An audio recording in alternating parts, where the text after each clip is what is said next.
capable de boire. C'est ce qu'on appelle le bon vin. C'est le vin que même un petit enfant est capable de boire. Voilà ce qu'on appelle le bon vin. Mais ce qui est bizarre, c'est que aujourd'hui, nous polémiquons sur cela. Le livre de Proverbes, en son numéro 31, dit ceci. Sentence du roi Lémuel, sentence que lui fit sa mère. Il dit, ne livre pas ton endurance à des femmes. Il n'est pas bon au roi Lémuel de prendre du vin. Il n'est pas bon pour un roi de prendre des liqueurs fortes. Car ces choses amènent que le roi puisse oublier le droit. Accorder du vin et des liqueurs fortes à des gens qui périssent. Nous sommes un peuple de sacrificateurs et des rois. En d'autres mots, nous ne sommes pas appelés à prendre ne serait-ce qu'une goutte de vin. Et avec moi, Nombre chapitre 7.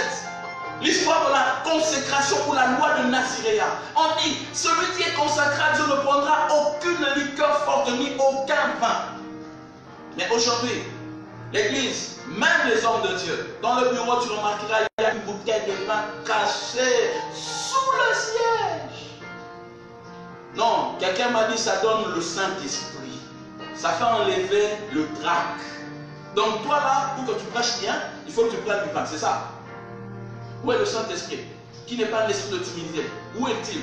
C'est seulement le vin. Quand tu prends un peu de vin, hein, ça te... Et puis il y a un évangile qui circule dans l'église du Seigneur, c'est quoi? Mais là, mais qu'on l'a noité. Dans la Bible, on dit, prends un peu, mais ne t'enivre pas. Ce n'est pas la Bible que moi j'ai. Ça, ce n'est pas ma Bible. Ma Bible n'a jamais dit. Le jour où tu trouveras ce verset, viens me voir, je te donne un billet de $100. Ma Bible m'a dit, mais là, mais qu'on l'a noité. Ce n'est pas dans la Bible. Ce n'est pas dans la Bible. Toutes les choses pour lesquelles nous cherchons une justification est un péché aux yeux de Dieu. Je le répète, toutes les choses pour lesquelles nous cherchons une justification est un péché aux yeux de Dieu. Je continue à répéter, toutes les choses pour lesquelles nous cherchons une justification est un péché aux yeux de Dieu. On ne négocie pas avec le péché. Mes frères et sœurs, la boisson, la bière, le vin ou toutes les choses de boissons enivrantes conduit généralement à la prostitution, à l'adultère, à la publicité. Et cette plaie vient frapper toutes les personnes ou toutes les divinités qui étaient plongées dans cette réalité. Voilà pourquoi il y a un commandement, le 7e commandement, Dieu dit, tu ne commettras pas d'adultère. En d'autres mots, écoute, j'étais libéré de l'Égypte où il y avait un contexte d'adultère sans précédent. Je ne veux pas. L'adultère peut être spirituel comme physique. On parle de l'adultère spirituel lorsque tu vas vers une autre divinité à part Dieu. En d'autres mots, tu es chrétien, mais tu vas consulter un féticheur, un charlatan, un tradit praticien qui vient te dire non, moi je peux faire ceci et il te tient, il y a des choses qui sortent de ton corps. Ça, ce n'est pas Dieu. Il n'y a pas Dieu derrière. Il n'y a pas Dieu. Arrête ça, il n'y a pas Dieu derrière. Tu prétends que tu es chrétien, mais tu reçois le message. On te dit, je suis Madame Sirène. Je peux te donner 350 000 $ pour que tu fasses des œuvres sociales auprès des orphelins, de veuves, que tu construises des maisons, des grandes maisons, que tu aies des véhicules. Et tu te dis, je suis chrétien, je peux prendre cet argent. Et tu appelles, Madame Sirène, toi qui habites Wanzori, est-ce que je peux avoir cet argent? Il te dit, bon seulement fais telle chose, tu auras cet argent et tu as l'argent. Et tu dis que c'est la bénédiction de Dieu. Tu vis dans l'adultère spirituel. Toutes choses au-devant duquel nous dissocions Dieu pour trouver une solution, nous conduit à l'adultère spirituel. Adultère spirituel. Combien de fois Dieu a frappé Israël à cause de l'adultère? Dieu n'aime pas l'adultère. Quand Dieu lapide l'adultère, comme il a frappé les Grecs, il lapide. Dans sa loi, il dit quand on rencontre un adultère, il faut le lapider. Dieu lapide l'adultère. Toutes les fois que Israël a commis l'adultère avec d'autres dieux, Dieu a frappé sérieusement. Écoute mon frère, meurs par maladie, tu mourras bien. Mais mourir par lapidation, c'est compliqué. Tu vois combien tu as mal, mais tu ne sais pas, la mort ne t'arrive pas, mais tu meurs à petit feu et tu as très mal, c'est compliqué. Dieu a toujours frappé sérieusement l'adultère. Et aujourd'hui, notre siècle ne comprend pas ces choses. Ce n'est pas normal. Ce n'est pas normal. Toi, Tu veux mélanger Dieu avec les fétiches. Non, on a dit seulement pour l'école. Hein? Quand je suis à l'université, hein, je prie, non, je suis chrétien. Mais il y a quand même le Rotary Club qui est là. Mes frères et sœurs, Rotary Club égale occultisme. Je le répète, Rotary Club égale occultisme. Si tu es dedans, sors au nom de Jésus. Tu es musicien qui chante à l'église, mais tu es dans le Rotary Club. Pourquoi? Parce que si je finis, on va me donner un travail. Tu entres dans l'occultisme sans le savoir. Il n'y a pas de mélange. Lorsque tu sèmes le mélange, tu récoltes la confusion. Quand tu sèmes le mélange, tu récoltes la confusion. Dieu n'aime pas les adultères spirituels. Il ne les aime pas. Soit tu es avec Dieu, soit tu ne l'es pas. Ne mélange jamais Dieu avec une autre chose. Non. L'argent s'est perdu à la maison. On va appeler un féticheur. Tu es obligé d'être là. Le féticheur dit, ok, je vais mettre la Bible là, vous allez tous sauter la Bible. Et tu sautes aussi. Et on ne mélange pas Dieu. On ne mélange pas Dieu. Mon frère, ma soeur, on ne mélange pas Dieu. Non, papa est malade. Allons consulter un féticheur pour savoir qui est à la base. Et toi, chrétien, les prophètes existent pourquoi? Pourquoi les prophètes existent? Pourquoi veux-tu aller chercher un féticheur? Pourquoi? Pourquoi? Adultère spirituel. Dieu, il envoie des grêles, des pierres de grêle pour détruire les adultères. L'église est remplie de beaucoup d'adultères et beaucoup de gens ne comprennent pas cette réalité. Ils plongent dans l'adultère sans qu'ils ne comprennent que Dieu est contre cette chose. Mes frères et sœurs, la chose que tu donnes plus d'importance que Dieu, alors que Dieu mériterait cette importance, cette chose t'amène à l'adultère spirituel. Cette chose t'amène à l'adultère spirituel. Arrêtons ces choses. L'adultère n'est pas seulement spirituel, mais elle est aussi physique. Physique. Que ne remarquons-nous pas? Des hommes et des femmes qui préfèrent vivre dans l'adultère, mais en étant cachés. C'est normal. Dans cette société, tout le monde fait cette chose. C'est normal. Et toi aussi, tu entres, tu fais la même chose. Ce n'est pas normal. Adultère. Dieu frappe. Il frappera de grêle. Ce temps d'épidémie est aussi une frappe de la part du Seigneur pour redresser certaines personnes. Combien de fois tu as trompé ta femme? Entre nous, combien de fois tu l'as trompé? Combien de fois tu l'as trompé? Qu'on ouvre ta tête et qu'on montre tes pensées, combien de fois tu l'as trompé? Combien de fois tu l'as trompé? Combien de fois tu l'as trompé? Homme de Dieu. Et tu prétends être homme de Dieu. Homme de Dieu. Combien de fois tu l'as trompé? Tu l'as trompé combien de fois? Si aujourd'hui Dieu exposait tes pensées, combien de fois tu as été adultère? La Bible dit ceci: lorsque tu vois une fille et que tu l'envies, tu la convoites, tu as commis l'adultère avec elle. Voilà ce que Jésus nous dit. Combien de fois ce monde est rempli d'adultère, tu vois une fille passer et tu dis, ça c'est une créature de Dieu. Tu bénis Dieu. Ce n'est pas que tu es en train de bénir Dieu, tu es en train de convoiter adultère. Et puis, pour cacher, tu dis non, je suis en train de reconnaître la grâce que Dieu fait de créer une créature. Alléluia. Tu parles même en langue. Toka adultère. Et ça te plaît de vivre cet état. On ne se moque pas de Dieu. Ce qu'un homme aura semé, il aura à le moissonner certainement. Aujourd'hui, le Seigneur veut attirer l'attention de quelqu'un. Il faudra que nous arrêtions avec l'adultère. Il faudra que nous arrêtions avec l'adultère. Dieu va attirer l'attention de quelqu'un. Que nous arrêtions avec l'adultère. L'adultère est un fléau. Et cet adultère a commencé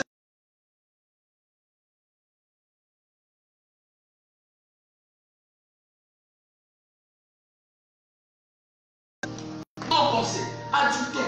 Tu commences à envier des gens qui ne méritaient pas d'être enviés. Toi là, dans tes pensées, ne chantez pas encore. Attendez. Je sens plus profond de mon cœur. Dieu est en train de m'interpeller par rapport à une dame maintenant que je suis en train de parler. Quand tu as joué, par rapport à une dame maintenant que je suis en train de parler. Tu sais très bien que cet homme est un homme marié. Il t'a fait la cour. Tu es seul. Tu es seul. Il t'a fait la cour. Tu es seul. Il t'a fait la cour. Tu sais qu'il est marié. Tu sais qu'il est marié. Tu as appris qu'il venait à peine de se marier, ça fait quelque temps.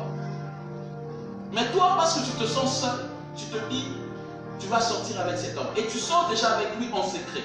Regardez le genre de message que vous faites en privé. La femme de cet homme n'est pas au courant.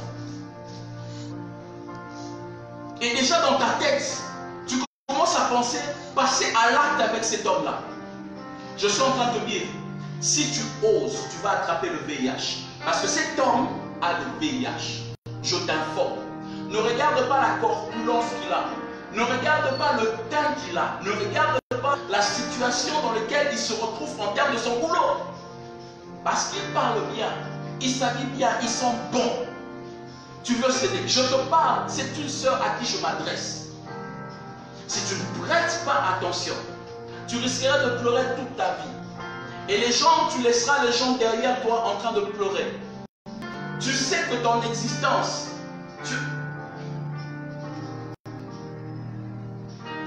Merci Seigneur.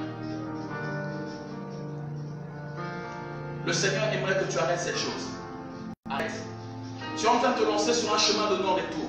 Et si tu te laisses emporter par ce chemin, tu vas regretter sérieusement la décision que tu seras en train de prendre. Alors, pour que tu attestes que ce que je dis vient de la part du Seigneur, pour que tu attestes, là tu te diras, il est en train seulement de parler. Pour que tu attestes que ce que je dis vient de la part du Seigneur, après avoir suivi cette vidéo, cet homme va t'appeler. D'abord, il va te faire un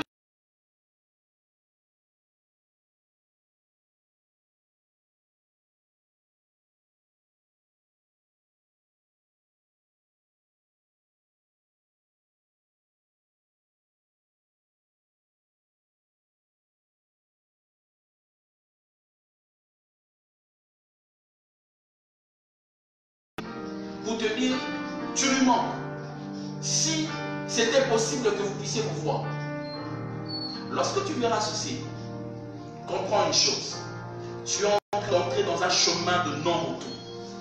Tu vas gâcher ta vie. Et le Seigneur te connaît, le Seigneur t'interpelle. Ce qui est bien, c'est quoi? C'est que, ah mon Dieu, oh mon Dieu, je n'ai pas besoin de te montrer que je suis prophète et que je pouvais voir. Si tu écoutes ma parole, tu seras exempté. Si tu n'écoutes pas, tu me chercheras. Tu me chercheras. Et tu passeras peut-être par la même voie par laquelle je suis en train de passer pour communiquer la pensée. Pour dire que Dieu te vienne en aide. Que le Seigneur te bénisse.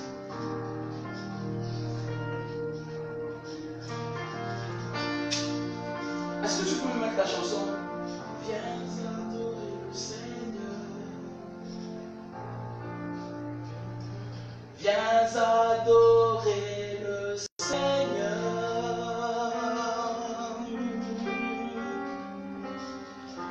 Viens adorer le Seigneur. Et que ton cœur soit comme un océan d'amour. Viens adorer le Seigneur.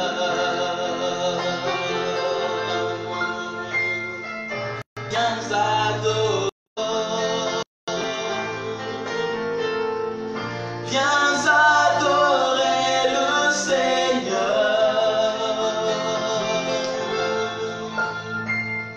Et que ton cœur soit comme un océan d'amour. Viens adorer le Seigneur. Je chante, je sais pas, mais il y a quelque chose que Dieu veut faire. Allez-y. Adorer le Seigneur.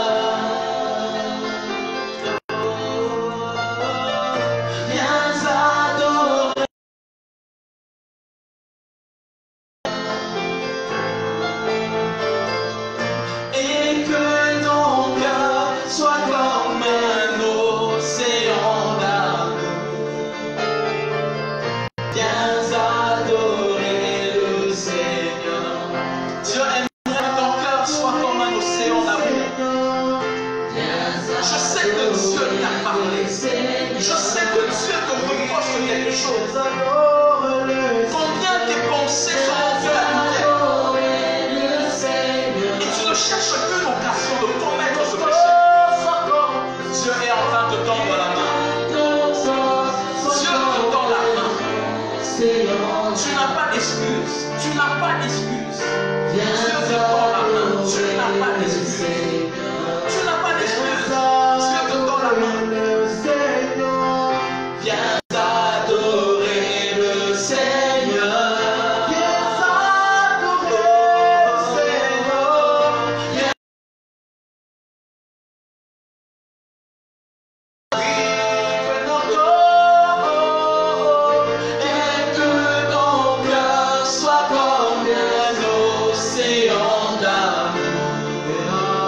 que tu sois exclusivement à lui.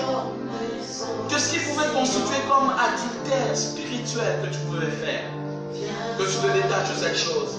Et si les voix de ton cœur te poussaient à pouvoir tomber dans l'adultère physique, aujourd'hui le Seigneur te tend la main et te dit, de toi-même tu es incapable de sortir de cette réalité. Aujourd'hui reconnais que tu es incapable. Tu ne peux pas résister face à la puissance du diable qui lance ce vent contre toi. Mais prends conscience que le jugement de Dieu est pire que ce que le diable sera capable de te lancer comme force. Aujourd'hui, le Seigneur te tend la main, de là que tu es. Aujourd'hui, commence à demander l'aide de Dieu. Que le Seigneur t'aide réellement à sortir de cette réalité. Oh mon Dieu, je sens cela au plus profond de mon cœur. Je sens que c'est tellement vrai. C'est tellement vrai. Ma soeur, je suis en train de te parler. Je sens ça le plus profond de mon cœur. Ne résiste pas à la voix de Dieu. Parce que les conséquences de cette réalité seront certaines dans ta vie. Dieu est en train de t'interpeller. Que tu prends la prophétie ou pas, Dieu t'interpelle.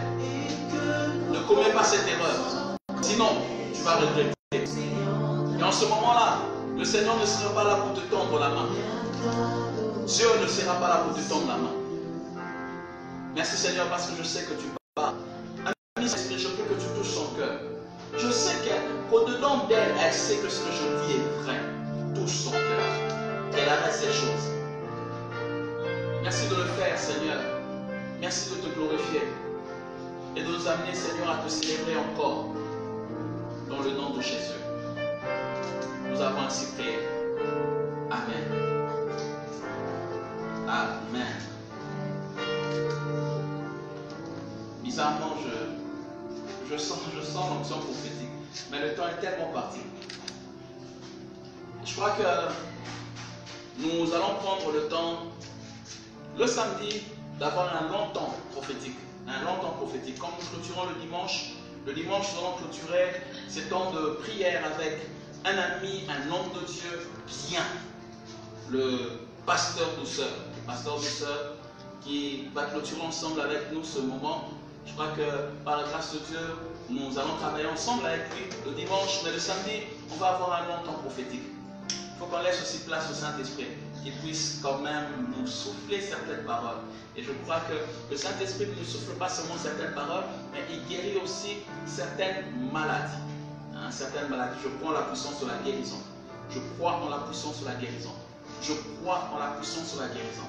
Et comme je crois en la puissance de la guérison, je suis en train de déclarer sur quelqu'un qui se retrouve malade en ce moment que je parle, que du lieu où tu es, sans que tu ne le veuilles ou pas, je n'ai pas besoin de ton approbation ni de ta foi, moins encore de ta volonté. Et parce que tu es sous l'influence de ma voix, que la main de Dieu te touche et que tu sois guéri. Tu sentiras les prémices de ce que Dieu va faire ce samedi. Que Dieu te touche, même si c'est un céphalée, même si c'est une grippe, peu importe la maladie. Maintenant, toi qui es à l'écoute de ce temps, sous l'influence de ma voix, que le Seigneur te guérisse. Si c'est une douleur que tu ressens, eh bien commence à toucher. Tu vas voir que cette douleur a disparu au nom de Jésus. Le Seigneur n'a pas besoin d'une main tendue pour qu'il manifeste sa puissance, mais le Seigneur a juste besoin de la parole de son serviteur, qu'elle sorte. Il est écrit, il a envoyé sa parole et celle-ci les a guéris. Voilà cette parole qui sort. Du lieu où tu es, sois guéri au nom de Jésus. Au nom de Jésus. Afin que tu sois un témoignage de ce que le Seigneur est en train de faire. Dans le nom de Jésus. Aujourd'hui, nous sommes mercredi 13 mai. Demain est un jour merveilleux. Demain est encore un jour qui commence une série de 2 journées de prière. Et ce sera une série de journées de prière pour la famille. Nous allons prier pour nos familles. Nous allons prier Dieu afin qu'il ouvre le salut des non-convertis dans nos familles. Ce n'est pas bien séant que nous soyons dans des familles où il y a encore des non-convertis. La Bible dit, crois au Seigneur Jésus et tu seras sauvé, toi et ta famille. C'est une parole, une promesse que le Seigneur a faite. Il dit, crois. Si toi tu crois, tu seras sauvé, toi et ta famille. Eh bien, le fait pour nous d'avoir cru signifierait que dans nos familles, il ne doit plus avoir des non-convertis. Alors on va prier pour cette parole, pour dire à Dieu, Seigneur, nous voulons que toutes les personnes qui ne te connaissent pas dans nos familles puissent te connaître. La Bible dit, Dieu n'aime pas la mort d'un pécheur, mais il aime la repentance du pécheur. Que Dieu convertisse toutes les personnes non converties de nos familles pour que nous puissions expérimenter un contexte de famille chrétienne, une famille où on élève le nom de Jésus sans qu'il n'y ait d'opposition. Et au-delà de cela, nous allons prier aussi pour les finances et la stabilité dans tous les points de nos familles. Les finances et la stabilité dans tous les points de nos familles. Je suis en train de parler à un homme que je suis en train de voir. Pendant que je suis en train de parler, le Seigneur me dit, il y a un homme qui va recevoir un coup de fil d'une femme qu'il a rencontrée, non pas dans la ville où il est maintenant, mais tu as rencontré cette femme dans une autre ville où tu étais. Et cette femme va t'appeler parce que vous avez sympathisé avec cette femme et que tu as commencé à aimer cette femme. Tu es marié, tu as commencé à aimer cette femme et vous avez eu quelques aventures avec cette femme. Et cette femme va t'appeler. Le Seigneur me dit de te dire, aujourd'hui fais très attention parce que tu vas créer un désordre dans ton couple. Pour rien, arrête cette relation. Arrête cette relation. Dieu te connaît, arrête cette relation. Parce que cela va créer. Déjà ta femme est en train de te soupçonner, elle ne te dit pas. Elle te soupçonne. Mais elle ne te dit pas. Tu vas créer un désordre dans ton couple et ça sera compliqué pour toi de recoller les morceaux si ce désordre se crée.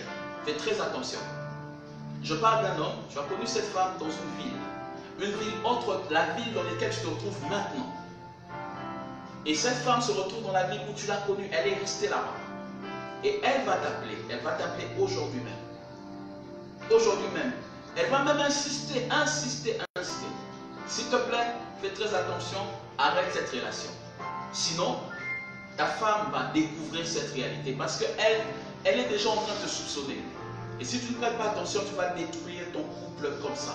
Et tu vas beaucoup regretter. Je disais deuxièmement, nous allons prier pour les finances et la stabilité dans tous les points. Et nous prierons troisièmement pour la longévité dans nos familles.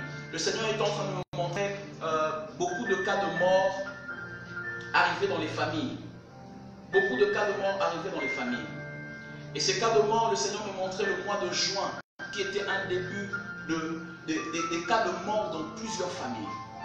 Alors, nous n'attendrons pas que le mois de juin puisse arriver. Nous allons commencer à préparer cette chose-là dès maintenant.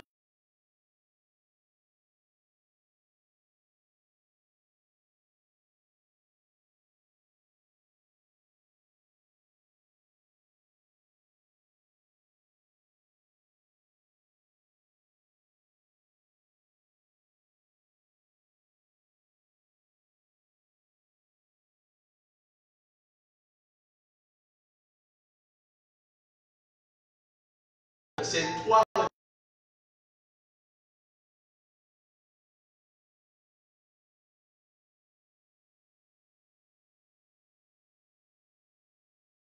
Que le Seigneur vous bénisse et on se voit demain à la même heure et à la même chaîne. Shalom Aleichem.